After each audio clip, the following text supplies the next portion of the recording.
বন্ধুরা, তো আপাতত আমরা আলটিমেটলি পৌঁছে গেলাম উমলিঙ্গা পাসে, মোটামুটি হায়েস্ট মোটরেবল পাসে। এই যে উমলিঙ্গা পাসে পৌঁছে গেছি। ওয়েলকাম টু উমলিঙ্গা হাট। আর এই যে ওখানে প্রত্যেকে ছবি তুলছে, দারুণ লাগছে।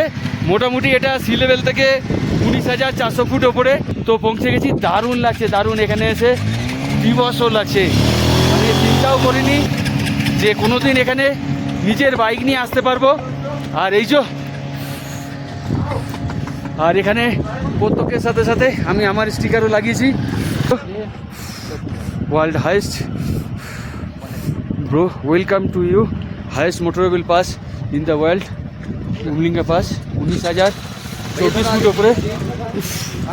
তো দারুণ লাগছে এখানে এসে, খুব সুন্দর লাগছে। মানে কোনোদিনও চিন্তাও করিনি যে এখানে আমি আমার বাইক নিয়ে আসবো। তো আমি আমার বাইককেও থ্যাঙ্কস বলতে চাই, আর আমার পরিবারকে, বিশেষ করে আমার ওয়াইফ অমৃতা, আমার দুটো ছেলে আর আমার পরিবার, আর সাথে সাথে আপনার লাইফ জিও, প্রত্যেককে থ্যাঙ্কস বলতে চাই। আর ওপরওয়ালা উনি তো বিশেষ করে, উনি না থাকলে কিছুতেই সম্ভব হতো না। দারুণ লাগছে, দারুণ। এখানে এসে এই যে কি ফিল হচ্ছে বলে বোঝাতে পারবো না।